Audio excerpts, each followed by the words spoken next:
What's going on, guys? Your boy Surreal, and I just wanted to share a quick trick with you guys today that I use to shorten some of my songs. The album I'm releasing called Undergrad has a couple songs on there that were just a bit too long when they were originally written.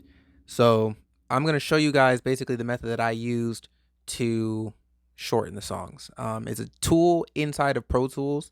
It takes a little bit of setup, but basically all I do is highlight the section. Like let's say it's a verse. I just highlight the verse, delete it, and then the rest of the song snaps into place. So let's get right into it and show you guys how I do that. So here I have the session for my song Lost, which I'll be releasing in December. So the setup that I was explaining earlier is you're going to want to make sure that you have your BPM set up in your session. So if your song is 120 beats per minute, you're going to want to make sure that you've already set up in the session to say that the song is 120 beats per minute. And I can make another video explaining how to do that another time. You're also going to want to make sure to go in and place memory locations. This isn't really mandatory, but it is going to make it a whole lot easier when you're actually editing. And not just for this, but just for editing in general. So the feature that I was talking about is this shuffle mode up here. So Pro Tools has these different editing modes that you can switch between. Slip, it just allows you to highlight freely whatever you want to highlight. The grid mode is really nice because provided you have your BPM set up, when you click inside of your session, you're going to be clicking on beat. So everything that you click here is going to be on some kind of beat. And you can even see up at the top, it'll show you what measure and what beat you're in and on. So you see if I zoom in, now it's starting to show me the beats. So that's really, really helpful when you're editing and mixing inside of Pro Tools because it helps you, like if you have to delete something, if you have to move things around, like a lot of times you'll record a hook or a chorus and then you'll take that chorus and you'll just copy it and paste it over the other choruses. It helps make sure that everything stays in time. So what I'm going to do here is I need to shorten this intro. So I have intro 2, intro 3. What I'm going to do is take out this keys and strings section, and then I'm going to take out this full drop section so that it goes straight from after the bass drops, then it goes straight to the first verse, right? So in order to do that, it's really, really simple, actually. I'm just going to go to the keys, strings. This is the first section it's the first section I'm going to take out. And I'm going to switch over to shuffle mode.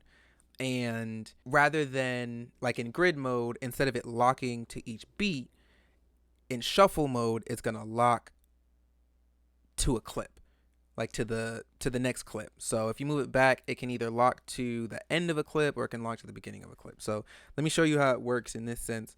So now that I'm in shuffle mode, I'm going to highlight basically the entire keys and strings section. So I'm just going to shift and click. I'm sorry, I need to do that in grid mode. But yeah, I'm going to highlight it, shift and click. And then I'm going to switch to shuffle mode and I'm going to delete.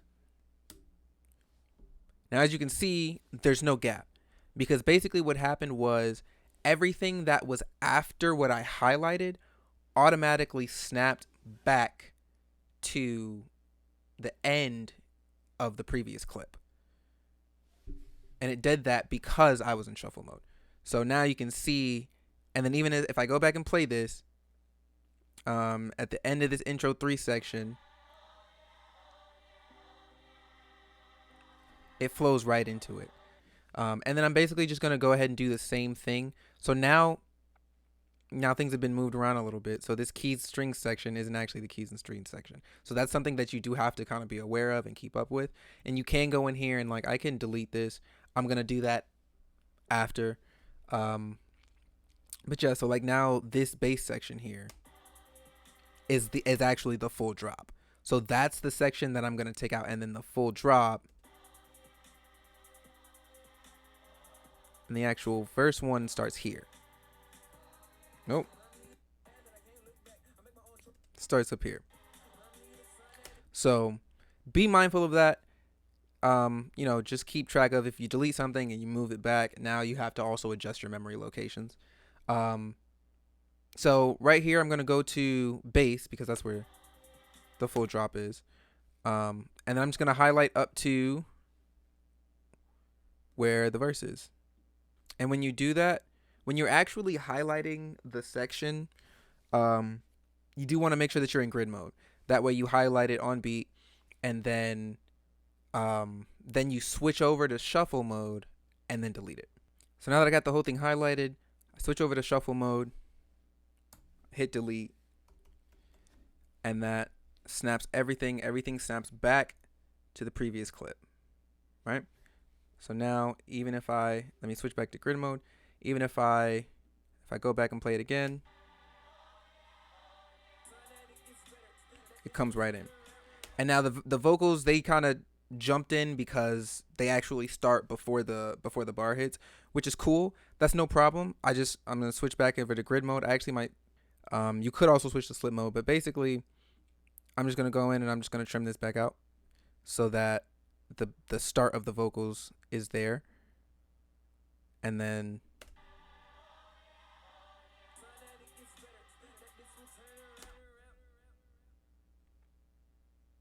that was the wrong one. There it is. So I'm just going to trim that back out to make sure that the beginning of it is there. And it's good as new. So now, basically, the only thing that would be left to do here would be to go in and switch around your memory locations. You're going to want to make sure, so like this keys and strings memory location here, I would basically just delete that. So I can go in here, delete keys string slot, and then I would move right here, the bass. I can just click that and drag it over there. I could also, if another way to do that too, here I'll do it with the verse one, if you want to see that. So right there, that's my verse one. So in order to edit the verse, rather than click and drag like we did with the bass, what we're gonna do is, the other way to do it is you can just go right here to verse and just right click it and hit OK. So when you right click it, rather than when you click it, that's when it actually takes you to the memory location.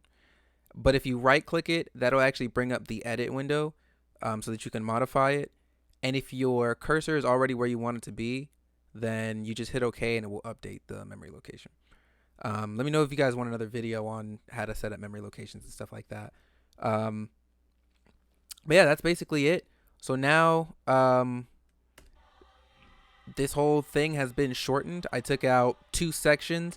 I'm going to go in here in a second and redo the rest of these memory locations. But that's basically how you can shorten songs. Now, it has other uses also. You can use it for other things. But if you have a song that maybe you have a couple sections that need to be cut out, this is a really easy way to be able to cut out a whole section and not have to worry about your song being out of time or anything like that. So if this video was helpful, go ahead and click the like, subscribe if you want more stuff like this. Thanks so much for tuning in. I'll see you guys next time.